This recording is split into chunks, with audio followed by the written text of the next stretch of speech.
Ndika, originally from Jamaica. Welcome to my channel. And in this video, I wanted to give you an update on what I've been doing.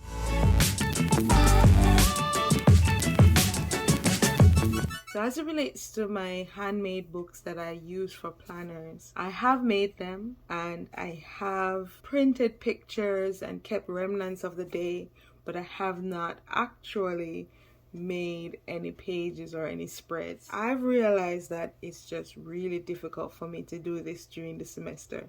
There's just too much I have to do at work, preparing for classes, doing presentations, preparing events, doing my scholarship and so on.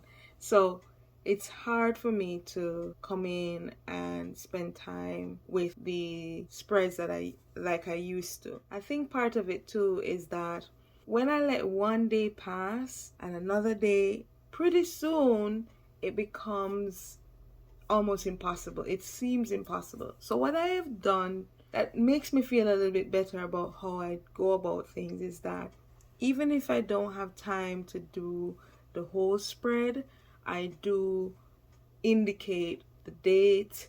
If there's a picture taken, I print it, and I have the remnants of the day, receipts, grocery lists, I make a note of anything. So don't make the page pretty or anything. I just have each page is accounted for. Hi everyone. I'm gonna interrupt past me.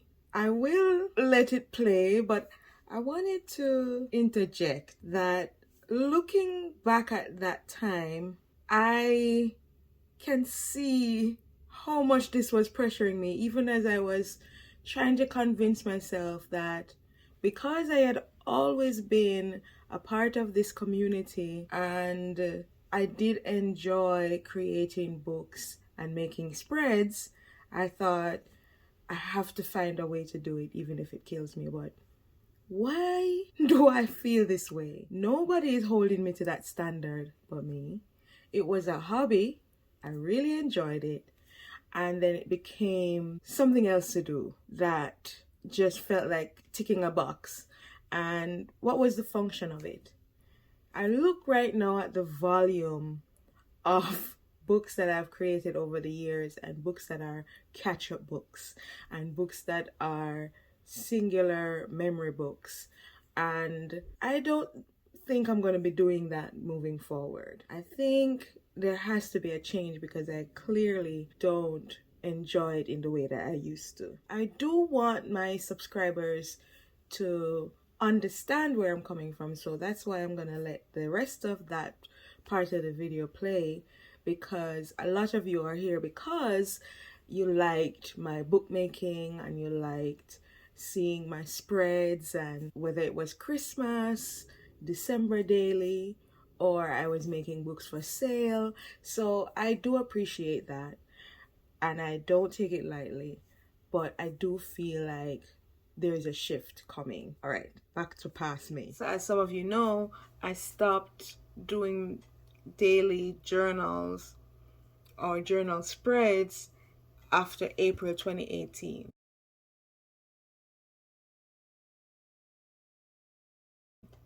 And I made all the books, but I just didn't do anything with it. Then some months after, I printed all the pictures and I put them into each monthly book. And now what I've done is I have identified where each picture should go for what day, and it's coming back to me, what happened on those days. So I'm happy about that, because it means then that when I do have some time, when I do get a break, that I'm able to catch up. It doesn't feel impossible anymore. I think that's why things snowballed into this effect, because it just seemed like there was no way that I was going to do all of those books. So what I have done is that I am going to try, when I do feel, I'm capable of doing that, when it's not like at the end of a long day, that I'll just do one page, and then if the next day all I can do is print out the pictures, I'll just do that. Because I've been putting so much pressure on myself, and that's why I keep distancing myself from it, because it's not fun. It's just another thing to do on my to-do list, another thing I need to check off, and I always feel like I've let myself down if I don't do it. So I don't want to feel like that, and I need to stop putting pressure on myself to do that. So what I found is that now that I've made that plan of, now I have these little sticky notes with the date, I have the picture of the day if there was one, I have a grocery list, I have the printout of receipts and all of that. Now it feels that if one day I can just do one page, and I can always do the rest another time, but not just put them in a bin and close the bin and put them up like I used to do. Now they're actually on the page. I just need to now incorporate them into something aesthetically pleasing, and use up my scraps and so on. So I'm looking forward to that when I do have a break, and I'm realizing that it's not going to be when it's the thick of the semester. And so we're now coming into the third month of the semester, and so I know that I may not be able to do a dedicated page or update all of these pages until I've submitted my grades in April. Just like you saw that at the end of the fall semester in December, I am so geared up. I do so many, pages and books, and I get right back into it because now I have the time to do that. But I feel like it's the start of a new month, and normally I would say, here's what I plan to do, and I'm going to show you every day that, every week at least I'll show you, and it doesn't end up happening. So what I'm just going to do is, just when I am able to, like today, I'm going to show you what I've done with that page. What I think I'll do is that I'm going to journal when it's important, because what I noticed is in 2017, when I started this, I was trying to find another way of expression, a way to unwind after I was working on my dissertation, after I was teaching as a graduate student, also dealing with some personal issues like, getting out of a toxic relationship. And I learned bookmaking, I learned about different paper arts, I learned about mixed media. I really diversified the way that I created art. So it was a special thing for me, because that was a challenge. Can I document this entire year and make monthly books? Sometimes I even made 2 books. The problem came that when I graduated in 2018, things had to change. I had to downsize.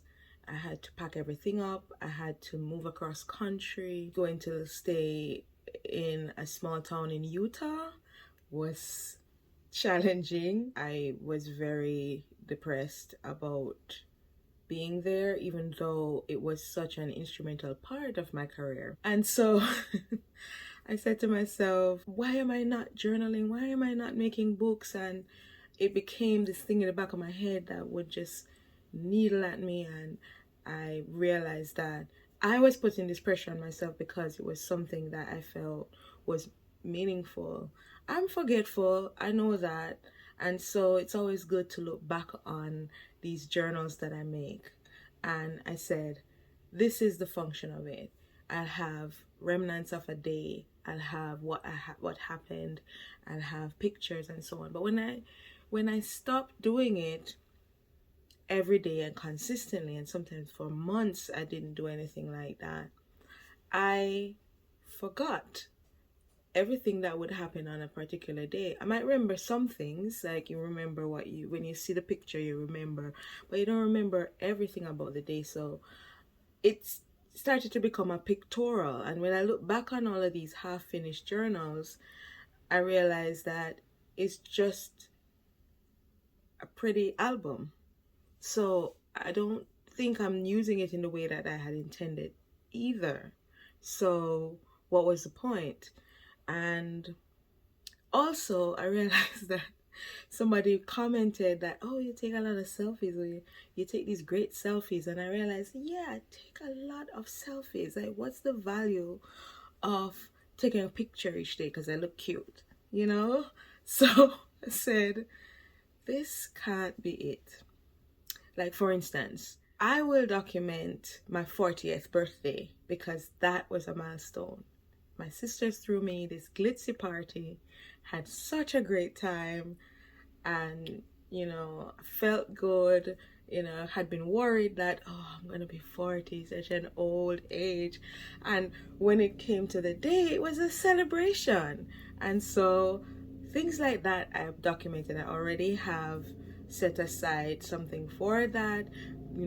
I've printed some of the pictures, things like that I will do, but forcing myself to sit down and document every single day, just because that's something I started to do in 2017, is not reason enough. So I'm saying this as a explanation, but it's really for me because I've had to give myself pep talks to be like, why do I always do this? Last semester, that was dedicated just to writing my novel, and I want to talk some more about that, share clips about that on this channel. And this semester I'm going to be focusing more on my research, but I still want to tie up the novel before I have to go back to teaching in fall. So it's going to be considered a year of writing. During this intensive time of writing, I realized too that I still wasn't documenting every day. What I would be doing was updating my writing log, which is something that I have been consistent with from 2014. I keep these leather-bound books, and I think I create these rules for myself, like all my writing logs have to be some kind of leather-bound or brown, and they all have to have tea-dyed paper, and I have to only use black gel pens. And I started to use a fountain pen, but that exploded, and then I started to use the Sharpie pens, and I have these sort of rules. So I realized that about myself, that I create these rules for myself and I stick to them at all costs until I have to stop and interrogate. Is this working? Like writing in leather-bound books and tea-dyed paper, I love the aesthetic. It motivates me to write. That's something I'll keep doing. I don't feel pressured to do that. I enjoy doing that. This long explanation, I think, was necessary because I want a record of me coming to terms with the end of a phase in my journey and understanding why I started to do it, because I looked at all of these books and I saw the sheer volume and I was overwhelmed by it. I'm like, what are you doing? When I have to move from here, I'm gonna have so many more boxes of books because of this. I have to stop and see, do I continue this into 2023? Do I start to do things differently? Do I simplify? Do I lose anything when I do this? Am I still gonna be creative? And I think so. I think when I don't make it an obligation, it's gonna become enjoyable again, and I can look forward to it, because I don't write every day in my writing log. That's another thing I want to talk about, is that I was able to do a residency in Vermont in October of last year. Can't believe it's last year now. That was such a pivotal time for me, and I want to share things like that. And I documented every day, and I worked on the novel every day. And then after I came home, there was a lull. I didn't work on it as much, and I did feel that pressure, because I realized too that the time I have now was dedicated to writing the novel. I got my junior faculty leave. I got time to work on it. This was what I proposed at my job, and I was granted, so I need to work on it. So that's why I felt like pressure to focus on it, even though I really buckled down in the summer months. And then when I got a chance to do that fellowship in October, that was so rewarding. And now in this semester, I'm gonna focus more on my scholarly work, but also finish up the novel. So I'm looking forward to that. I'm still gonna write all of this in my writing log. Another thing I noticed too that I think I'll do is personal journals. I've kept a personal journal since I was a preteen, but only a few of these journals have survived, because after a certain period I'd read over some of my notes and I would destroy it. I destroyed so many of my early journals, and I feel very sad about that, because it would have been good to look back on my life and, you know, what was young Wandika feeling and thinking. And so none of those journals remain, but I do have journals I have some from 2013, and I have some from 2015 up to now, but I write very little in those, and I want to do more. And I think what I'll do is I'll pair that with when I feel motivated to write in my journal and I want to document a day, I'll pair that together in a personal book. And there are some things I'll share with you, but some things I won't. But I do feel motivated to keep sharing on this channel, even though I must say that YouTube has demonetized this channel. Not because of my breaking any rules, but they weren't making any money from me. And so they're like, why are you on here again? And so they kind of kicked me out of the partnership program. And so until maybe, you know, if I reapply and I show that I'm being consistent and they can make money from me again with their advertisements, then, you know, until that happens, I guess I won't be monetized channel. But I never did it for that reason anyway, unless my channel blows up or or become attractive to sponsors, you know. But I would have to put more into this channel. And so until my novel is finished, I can't commit to that. Until my research is finished, I can't commit to it. But I'll definitely come back on here, say hi, and share what's been going on with me, and you can let me know what you've been doing as well. So that's what I wanted to share with you. Like, this year, I am going to simplify. I have so many other things pulling me in a lot of directions that I have to focus on, and I have to stop chastising myself, pressuring myself. I have to make this enjoyable again. And I think this is the way to do it. And I think you understand. And maybe you share a similar experience of kind of burning out on something and realizing that you have to approach it in a new way as well. Thanks so much for watching. Don't forget to like, share, comment, and subscribe if you haven't, in case you want to come back and check on me and see what I'm doing. Until then, walk good. Walk good.